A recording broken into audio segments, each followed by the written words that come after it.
Bismillahirrahmanirrahim. Assalamualaikum warahmatullahi wabarakatuh.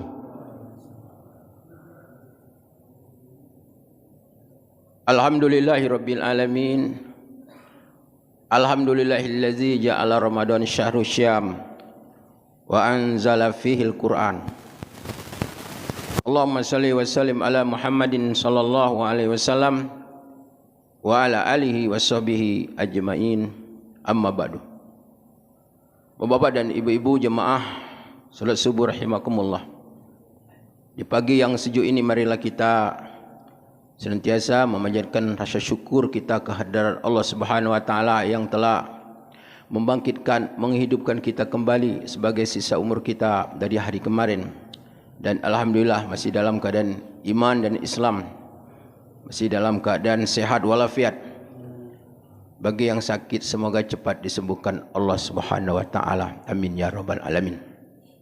Salawat serta salam mudah-mudahan Allah selalu melimpahkannya kepada Rasul pilihan kekasih kita, Nabi kita Muhammadin sallallahu alaihi wasallam, dan semoga kita dipertemukan Allah Subhanahu wa taala dan mendapatkan syafaat dari Rasulullah SAW di akhirat nanti. Amin ya rabbal alamin. Bapak Ibu rahimakumullah, kajian kita atau kultum kita pada pagi hari ini tentang dahsyatnya keburukan syirik. Sebagaimana kita ketahui bahwa orang-orang yang beriman itu ada 3 musuh yang Allah jelaskan di dalam Al-Quran. Yang pertama adalah syaitan atau iblis dari jin. Yang kedua adalah orang kafir. Dan ketiga adalah orang munafik. Maka salah satu yang sangat ampuh yang digunakan oleh syaitan di dalam memusnahkan, membinasakan orang-orang yang beriman adalah dengan menjerumuskannya ke dalam kemusyrikan. Jadi syirik, perbuatan syirik itu ibarat senjata orang sekarang namanya hulu ledak nuklir. Sekali tembak lulu lantah, habis galuh. Sehingga dikatakan dalam Quran, di dalam hadis Rasulullah, ijtanibul al-mubiqat, kata Rasulullah, jauhlah kamu dosa-dosa yang akan memusnahkan segala sesuatu. Ini yang paling ampuh digunakan oleh iblis di dalam untuk membinasakan orang-orang yang beriman. Bapak Ibu rahimakumullah, maka ada beberapa hal yang perlu diketahui oleh orang-orang yang beriman. Yang pertama adalah perbuatan syirik ini menghilangkan ruh daripada amal itu sendiri, dan dia tidak dipertemukan dengan Allah Subhanahu wa taala. Sebagaimana firman Allah Subhanahu wa taala di akhir surat Al-Kahfi, "Faman yarju liqa rabbi falyamal amalan sholiha wa la yusyrik bi ibadati rabbih ahada." Maka barang siapa yang menginginkan berjumpa dengan Tuhannya, maka hendaklah dia beramal soleh. Falyamal amalan sholiha. Tetapi tidak cukup dengan amal soleh. Wala yusyrik bi ibadati rabbih ahada. Itu syaratnya. Yaitu jangan berbuat syirik di dalam beribadah itu kepada seseorang. Artinya untuk menjaga ketulusan hati, keikhlasan di dalam beramal semata-mata kepada Allah. Sehingga ketika amal itu sudah rusak niatnya kepada Allah, maka hilanglah, ibarat kapal itu hilang keseimbangan, tenggelam. Kapal tenggelam, selesai. Maka oleh karena itu Banyak orang yang menyangka bahawa dirinya sudah banyak beramal, tapi dia tidak mengerti tentang sesuatu hal ini yang dipermainkan oleh iblis tentang dosa yang satu ini. Bagaimana yang diterangkan Allah Subhanahu wa taala, Qul hal nunabbiukum bil akhsarina a'mala allazina dalla sa'yum fil hayati dunya wa yasabuna annahum yusinuna sun'ah. Maukah kami sampaikan berita yang penting, kata Allah. Hal nunabbiukum bil akhsarina amala. Orang-orang yang serugi-rugi amalnya. Dia itu sudah beramal, bukan tidak beramal, tapi amalnya rugi. Apa? Allazina dalla sa'yum fil hayati dunya. Orang yang hidupnya sia-sia. Jadi hidup sia-sia. Jadi iblis ini ingin menjadikan manusianya supaya hidupnya tidak punya arti. Kembali kepada Allah, tidak punya apa-apa. Wa yasabuna annahum yuhsinuna sun'ah. Sementara mereka menyangka bahwa mereka sudah banyak berbuat baik, sudah banyak beribadah. Ternyata ibadahnya tidak ada. Kenapa? Karena di situ ada virus. Virus yang membuat amal itu hilang dari catatan-catatannya. Apa? Itulah namanya syirik. Bapak dan ibu-ibu rahmatullah. Sehingga dia tidak bertemu dengan Allah Subhanahu wa taala, artinya dia tidak masuk surga. Karena yang bertemu dengan Allah pada hari kiamat nanti hanyalah para penduduk-penduduk syurga. Karena nikmat yang paling tinggi yang dinikmati oleh penduduk surga itu adalah ketika mereka melihat Allah Subhanahu wa taala. Jika mereka berada di surga, Allah datang kepada mereka. Allah tanya, bagaimana, kata Allah, tentang janji-janjiku? Mereka penduduk surga mengatakan, semuanya sudah terpenuhi. Innaka la tukhliful mi'ad, kerana engkau tidak menyalahi janji. Kata Allah, masih ada. Waladaina mazid. Dari kami, kata Allah, ada tambahan. Apa lagi ya Allah, kata penduduk surga. Apa lagi? Tak cukup. Ada, kata Allah. Apa? Melihat Allah, kata Rasulullah. Penduduk surga itu melihat Allah seperti kita melihat matahari, melihat bulan dengan mata telanjang. Itulah merupakan kenikmatan yang paling tinggi penduduk surga. Melihat Allah, berjumpa dengan Allah.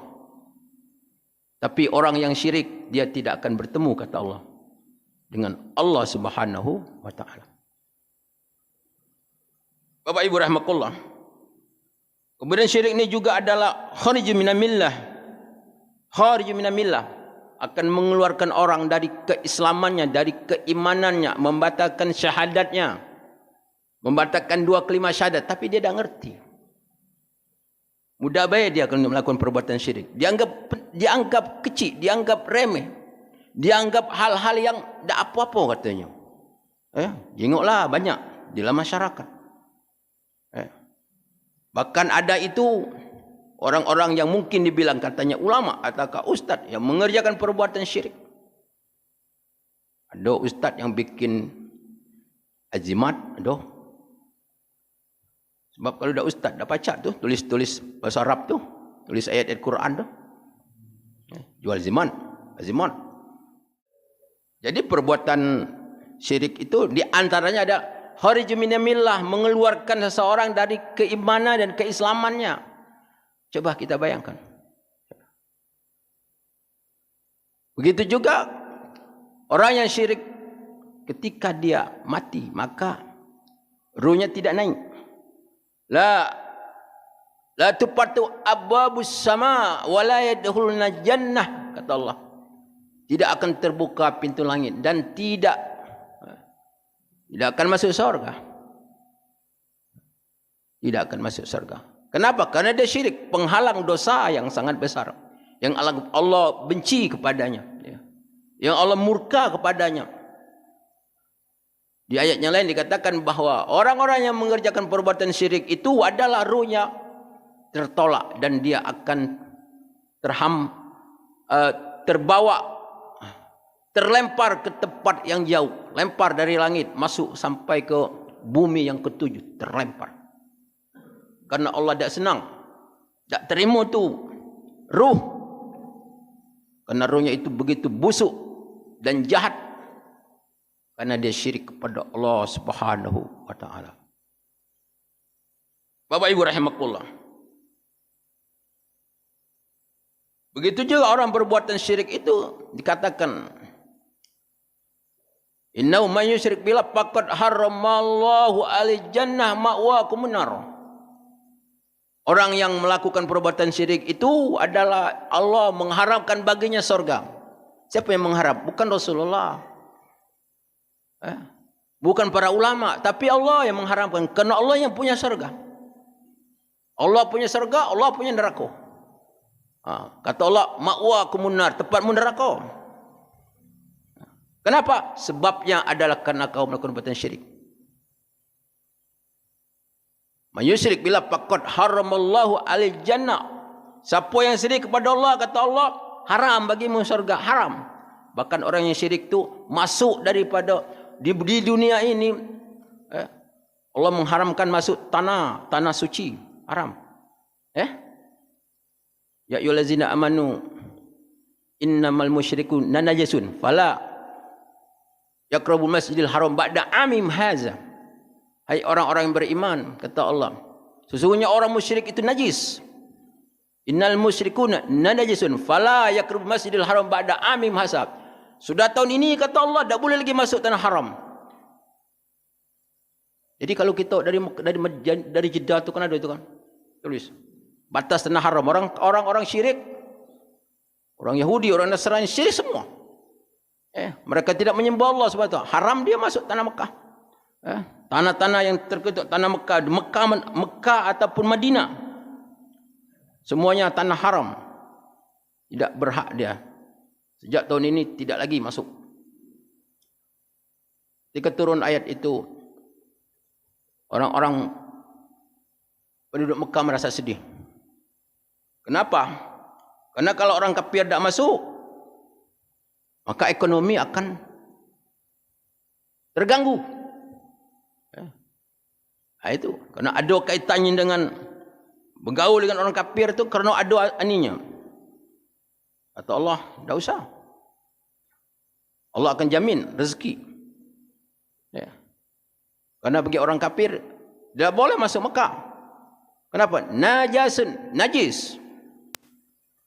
Karena perbuatan syirik itu adalah dia merupakan najis yang ibarat virus yang akan melululantakkan segala amal perbuatan, yang akan menjadi rusaknya amal itu. Walaupun itu syirik itu adalah sedikit, tapi dia akan merusak. Ibarat orang bikin kue besar yang kita sering lihat di TV itu. Kue umpamanya tepung terigunya berapa? Umpamanya 300 kg. Kue besar tu. Telurnya berapa? Tak berapa. Gulanya berapa? Dia adon. Adon besar. Begitu. Kata yang bikin, maaf Pak ya, kita masukkan ini sedikit. Umpamanya kotoran, pekencing, petai, sesendok, tak masuk. Dia aduk. Ada orang makan. Kan cuma sedikit. Ya cuma sedikit, tapi rusak semua itu. Kue sebesar itu. Kata nak makan kue, dia orang gila. Begitulah amal itu menggunung, tapi kalau ada perbuatan syirik sedikit, lulu semua hancur. Itu yang diterangkan oleh para ulama di dalam kitab-kitab tauhid. Bapak Ibu rahimakumullah.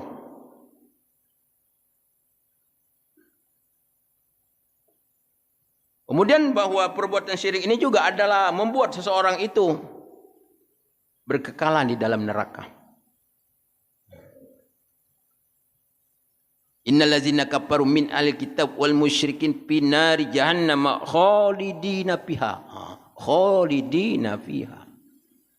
Sesungguhnya orang kafir dari ahli kitab, orang Yahudi dan orang Nasrani, wal musyrikin, orang musyrik.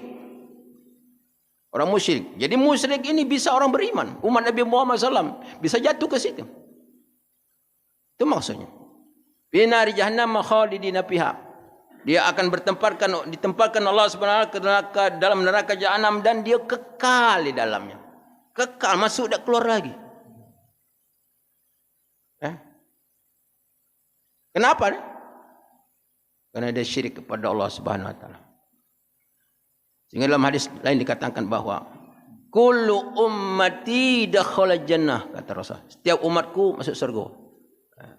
Tapi kalau orang Islam melakukan perbuatan syirik, keluar dia dari umat Nabi Muhammad SAW. Tak masuk surga dia.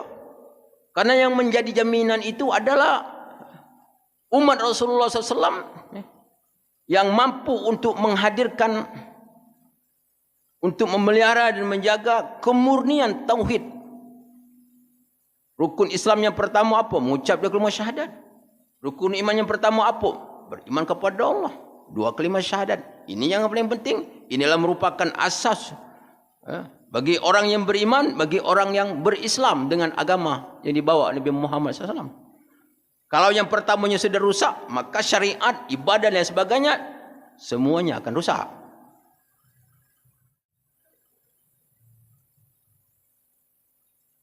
Dan juga perbuatan syirik ini merupakan satu amal yang pasti. Amal kepastian di dalam hadis Rasulullah SAW. Ini terangkan oleh hadis yang sahih. Man laki Allahu la yusyrik billah dakhala jannah wa man laqiyahu yusyrik billah dakhala nar, kata Rasulullah SAW. Siapa yang berjumpa kepada Allah dengan dia tidak berbuat syirik kepada Allah, dia menjadi ahli surga, penghuni surga. Inilah amal yang pasti. Dan siapa yang bertemu dengan Allah tapi dia berbuat syirik, maka dia, kata Rasulullah, menjadi penghuni neraka. Ini disampaikan hadis Rasulullah SAW. Bukan kita itu memastikan orang masuk neraka. Ya tidak, ini kita menyampaikan. Menyampaikan Quran, menyampaikan hadis untuk memberikan nasihat kepada diri kita sendiri dan kepada semua manusia untuk menyampaikan ini. Bapak Ibu rahimakumullah. Jadi amal syirik ini benar-benar. Makanya di dalam Al-Quran Allah SWT menjelaskan di dalam surat Luqman, ya bunayya la tusyrik billah inna syirka la zulmun azim. Ini nasihat Luqmanul Hakim, orang yang soleh, yang namanya diabadikan Allah dalam Al-Quran. Dia bukan seorang nabi, bukan seorang rasul. Tapi nasihat ini adalah yang sangat betul-betul kepada seorang anak manusia. Apa? Ya bunayya la tusyrik billah. Wahai anakku, jangan kau syirik kepada Allah. Jadi untuk menanamkan suatu yang sangat penting di dalam kehidupan seorang anak, kewajiban bagi orang tua adalah akidah, supaya menjauhkan anak daripada hal-hal yang syirik kepada Allah Subhanahu wa taala. Ya bunayya, wahai anakku, la tusyrik billah, jangan kau syirik kepada Allah. Jangan kau membuat tuhan-tuhan yang lain.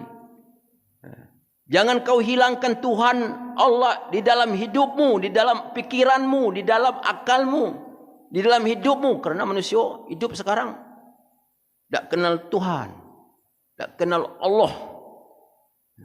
Apalagi ada usaha-usaha dalam pendidikan tidak boleh belajar agama. Tak boleh jalur agama.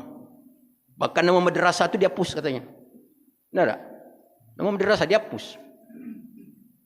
Jadi menteri pendidikan dihapus. Madrasah dah katik. Coret. Ini.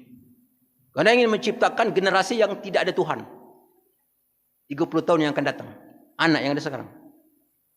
Kosok kendaknya nih.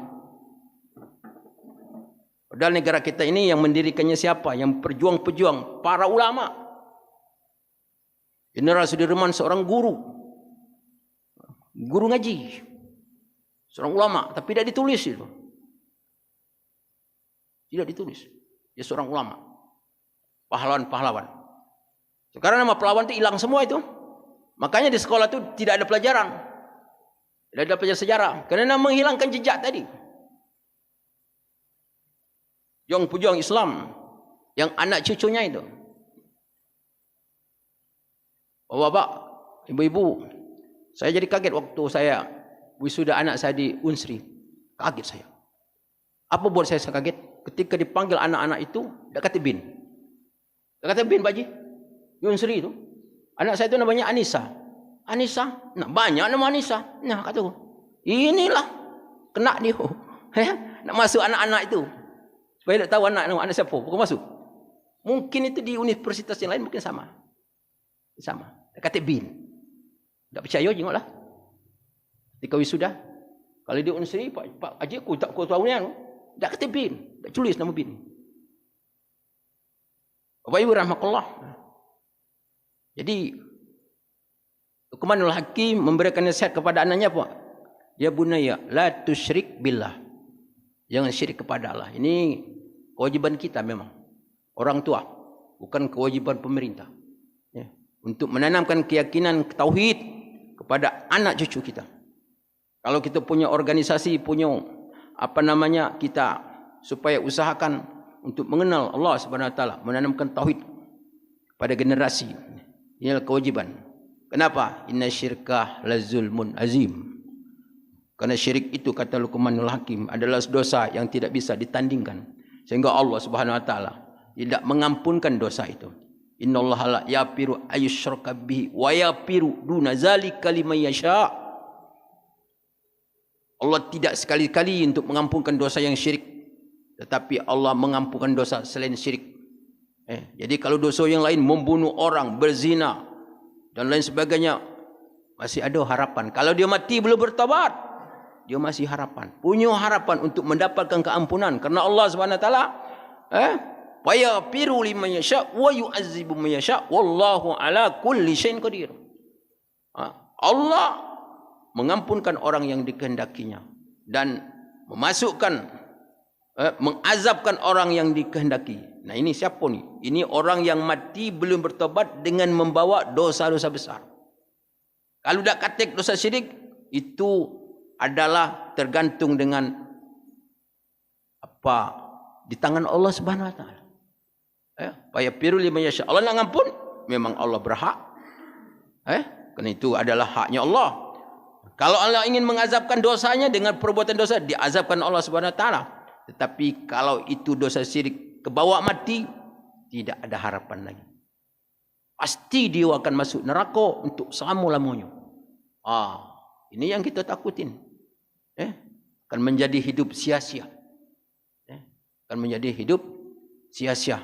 Sehingga tidak membawa keberuntungan kehidupan selanjutnya sampai ke kampung akhir. Bapak Ibu rahmatullah, demikianlah yang dapat kita sampaikan dalam kesempatan ini. Terima kasih atas kebersamaannya. Minta maaf atas segala kekurangan dan kehilapan kepada Allah. Menapun wabillahi taufiq wal hidayah. Wassalamualaikum warahmatullahi wabarakatuh.